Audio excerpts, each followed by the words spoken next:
You're watching BCTV. We're all about Branford.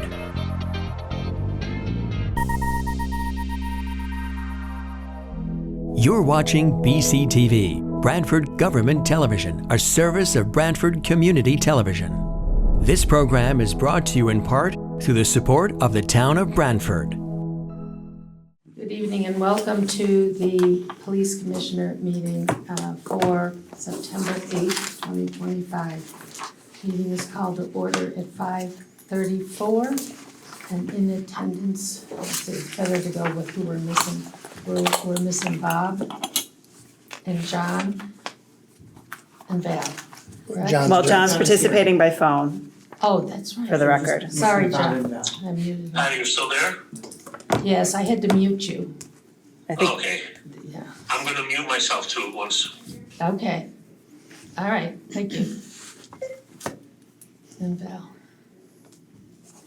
All right.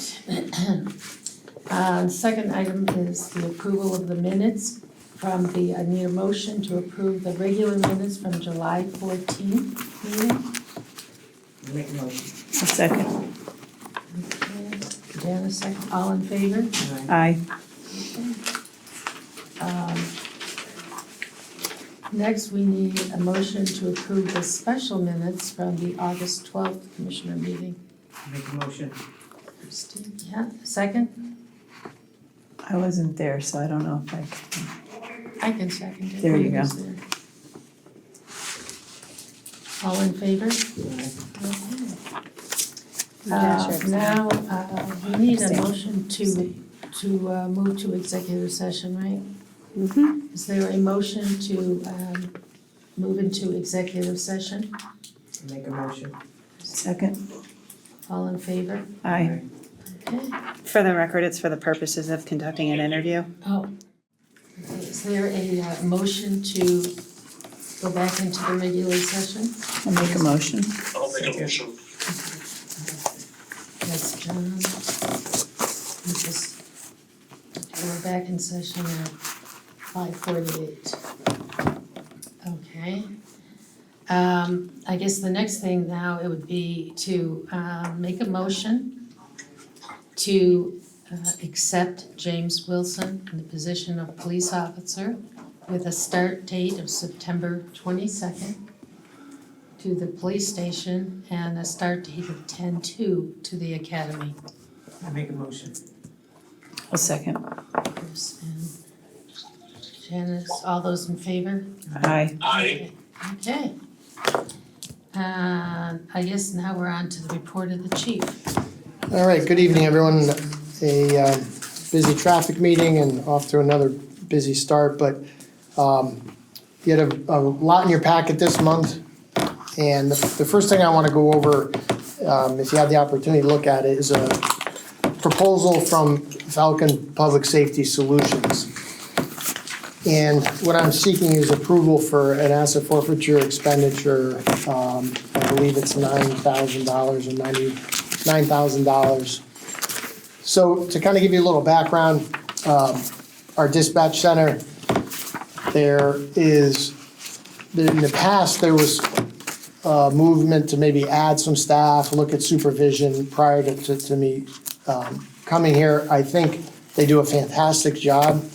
Some of the things we look at very quickly to see our capacity in the center is the percentage of 911 calls that they answer within 10 seconds.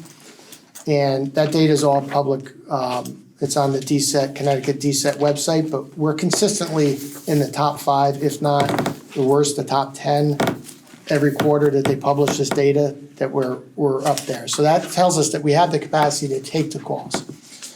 What has come up is that the fire service and the emergency medical dispatch, where they stay on the phone with you during a 911 call, that does take away the time and their ability. And also it drives the resources that you get, the fire, even the police. So we've been looking at this, and one of the things last year we're like, we need to look at a strategic plan, and Lieutenant Carangelo did the needs assessment that you all had last year about our calls, what's impacting the PD. But to do our due diligence and shine or put the proper attention on the dispatchers, we just don't have the ability right now to task one of our supervisors to do that.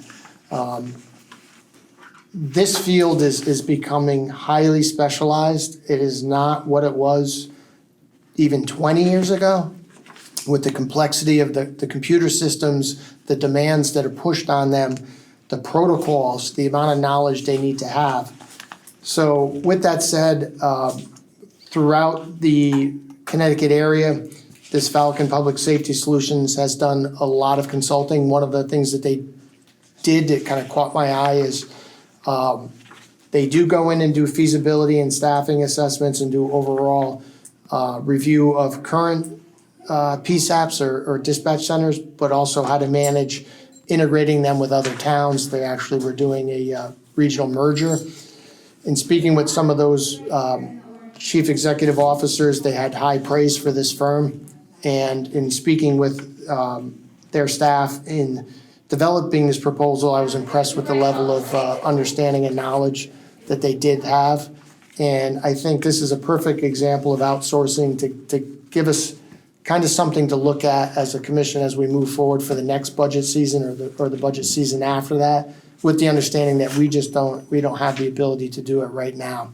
So with that said, requesting a asset forfeiture withdrawal for this for a total of $9,000. Okay, is there a motion to approve that request? I make a motion to approve it. Second? I'll second it, but I have a couple questions, if that's okay. How much is in the asset forfeiture fund? We are at this will put us at 141. And is your hope in this assessment that if they recommend more staff, more dispatchers, or better trained dispatchers, that will happen? I might be saying that wrong about better trained, but what I mean is, what do you hope to see out of this? I think, our gut feeling is that I think we are where we need to be.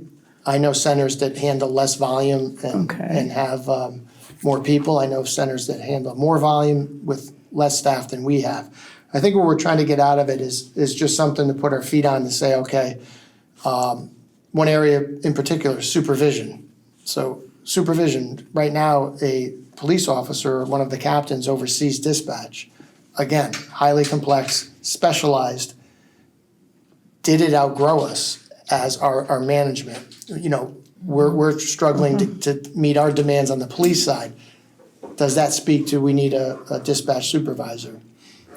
Don't know, but I want the experts to look at it. The other part that I'm interested in is getting in and giving a deep dive from an outsider. Part of the scope of work is to interview all the employees, shadow all 3 shifts. The duration's about a 6 to 7 week project. And then 9. also scheduling is a huge part of it because we have heavy days. Monday mornings are heavy, and the way the union contracts kind of the way the schedule is it a good fit? Is our demand and our schedule meeting up? One of the things we did do, thanks to the deputy, is part-time. We were able to retain a couple of our retired dispatchers who have 25 years of institutional knowledge, know how to run our systems.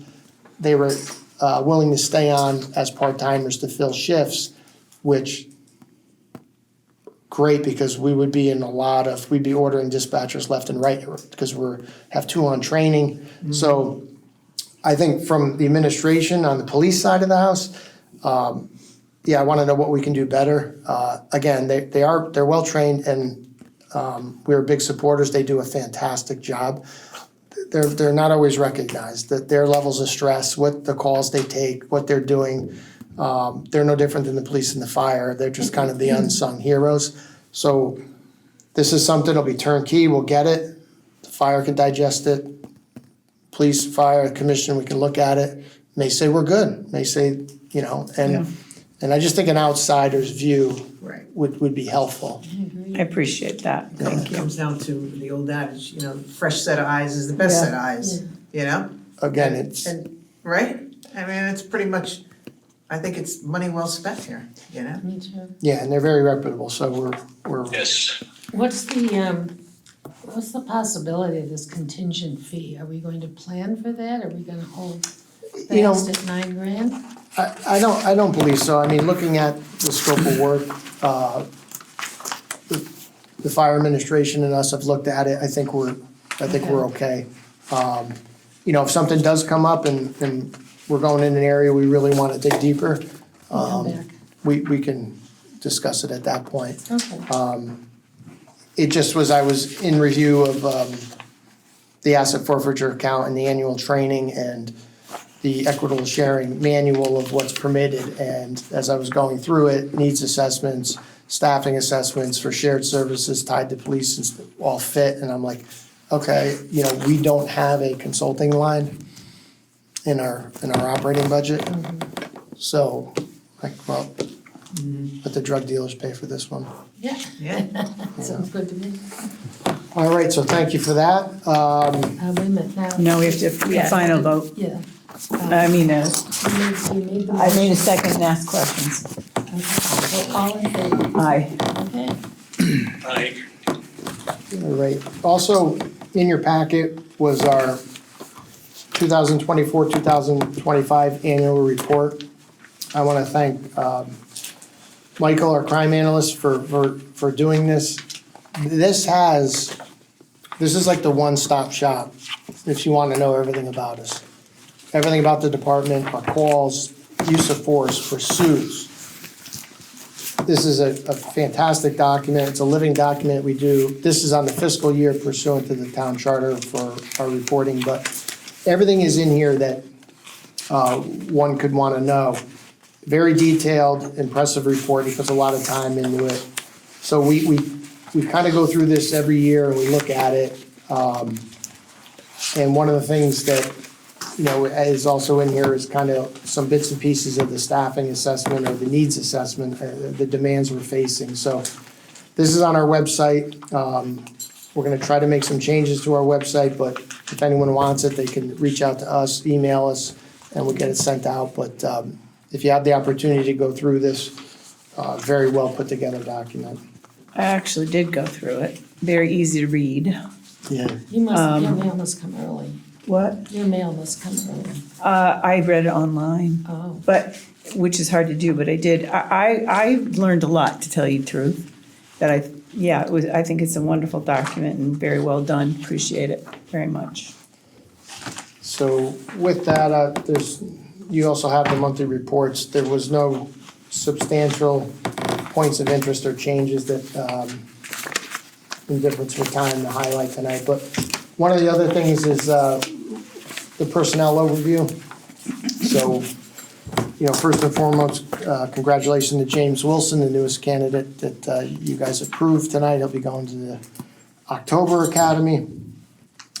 Right now, we have Justin Kenny and Garrett Barnes. They're up at the Police Academy. They're graduating on September 17th. And then they will embark on roughly 3 months of field training. So probably 2026, they'll be out on their own, hopefully. I'm With- sorry, it was Kenny and who else? Justin Kenny and Garrett Barnes. With that, their other roommates up there, Sophia Papa and Kyle Sarasi, they're still new to the academy, so we won't see them for quite some time, but we have 2 in the academy. So we also had 3 employees that were on light duty or FMLA leave. They're all back. They're all returned to duty. So with the new hires at the academy, Mr. Wilson being hired, we have 2 open spots as of today. The deputy is vetting a group right now. One is a certified officer. He's jumped over some of the hurdles right now. We're hoping he will pass all of them and we can grab a certified officer. As you know, that's really good, huge for us. And then there's 2 other candidates that are being vetted that are very good, and we're hoping the best for them. At that point, hopefully, we'll have a little lull in the hiring process. Once that's done, I will run the numbers, but when we look at the median age or the years of experience in the department, say in the next 6 months, we're going to be a very young department. Good. That has its challenges. The good news is that we can hopefully stay at, some decent strength numbers as far as staffing goes. This year's overtime was high. We exceeded by 140,000, and that's directly attributed to some of the changes in our minimum manning, but also the shortages. So we were replacing 1-to-1. So personnel's been something that we've been chasing. Captain Goldenzi, the deputy, Lieutenant Carangelo have been doing a lot of work for how many years now? It's been a long time, yeah. So 6-7 years of nonstop. Chief, where's the Hiring and certified testing. officer coming from? Where is she? it's a municipal police department in the state of Connecticut.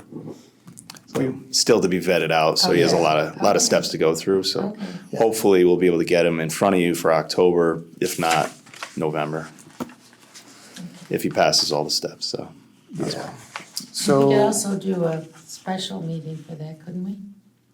we will if we can. I mean, we don't have to wait for another scheduled Correct, meeting. Okay. So also, the training synopsis, we're in a heavy training cycle right now.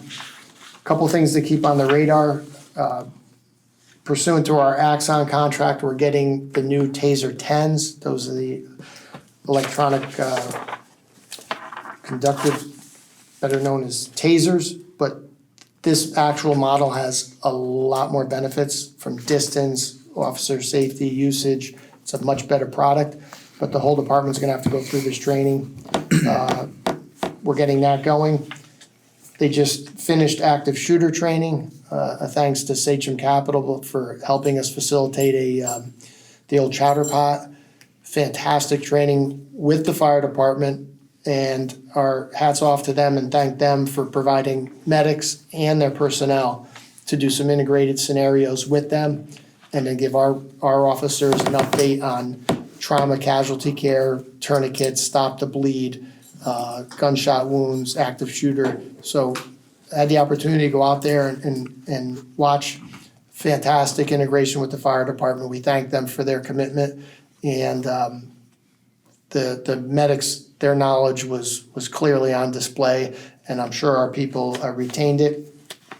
Big shout out to Officer Morgan and Officer Massey. They ran a lot of it. That's a very grueling, tiring day.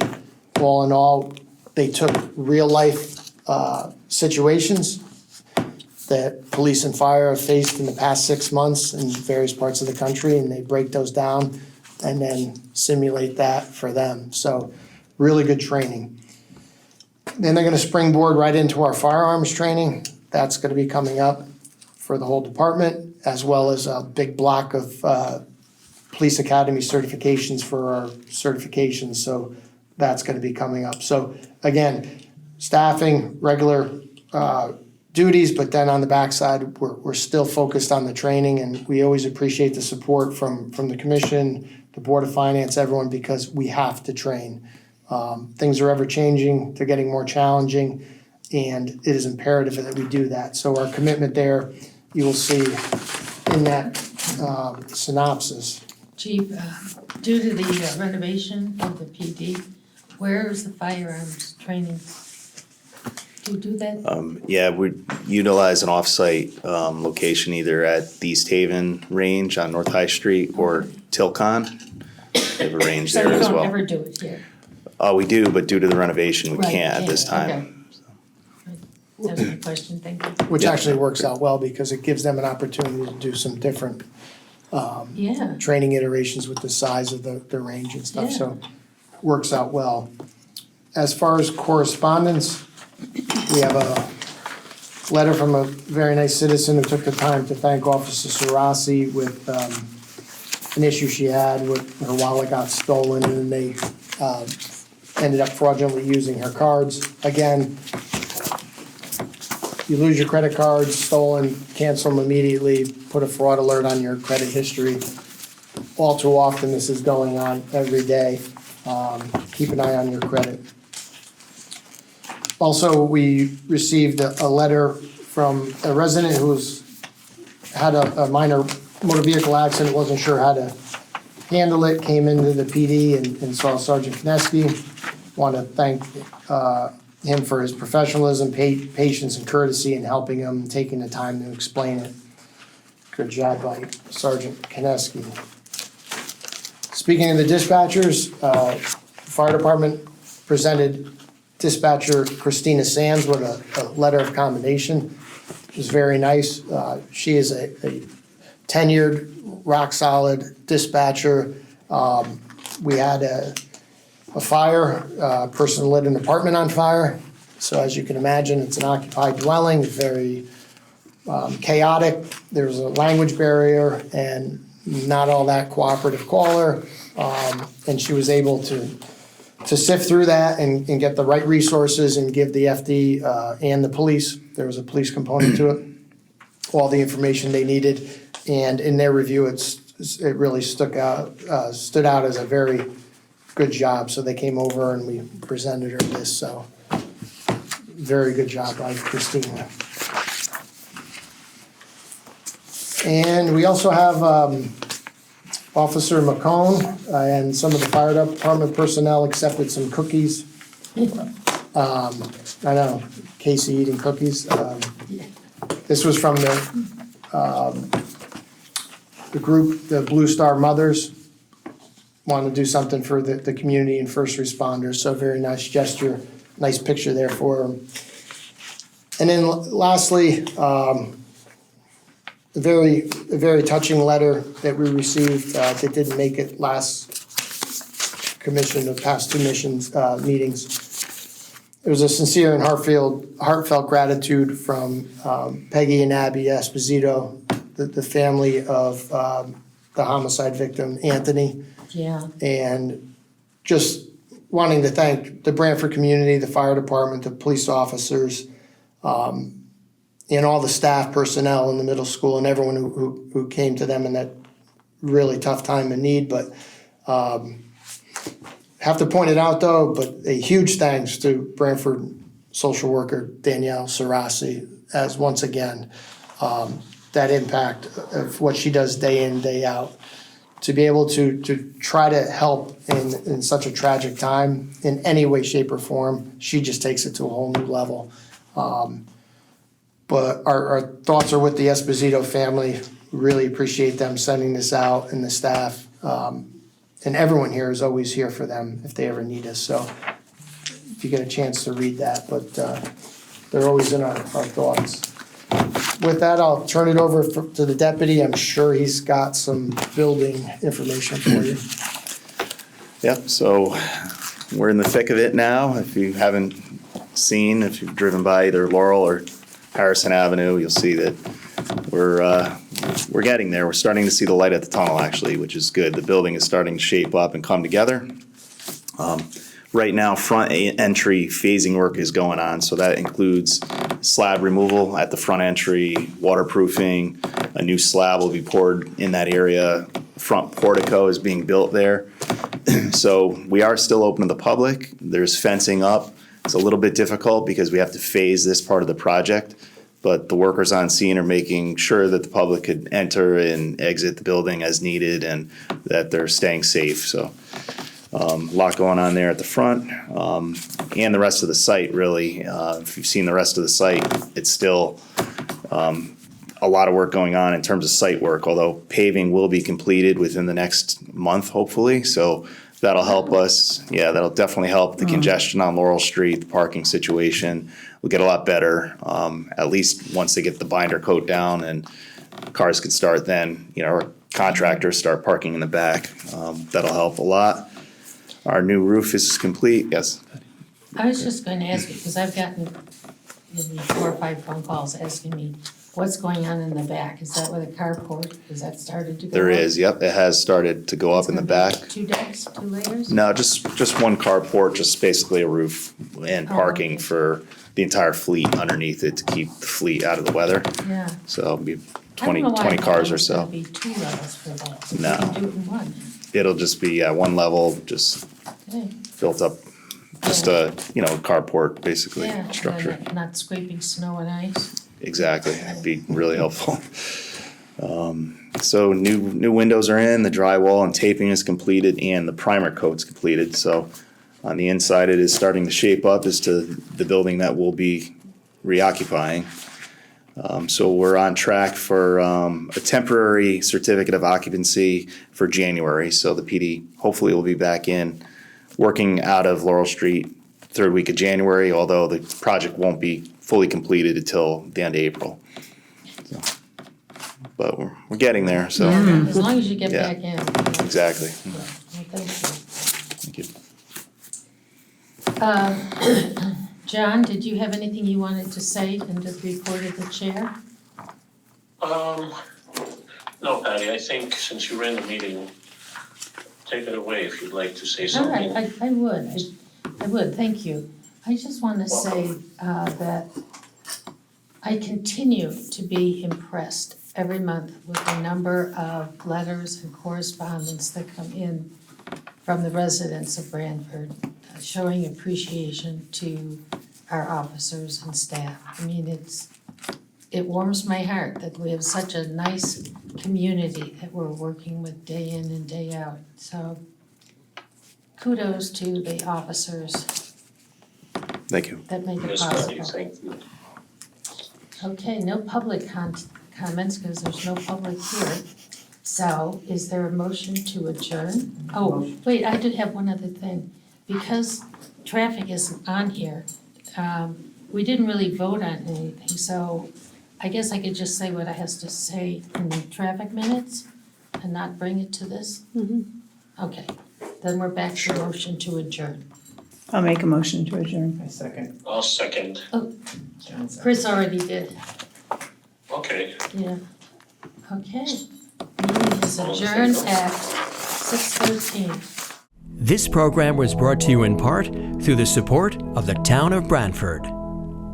Watch town meetings and other videos on demand at BranfordTV.org.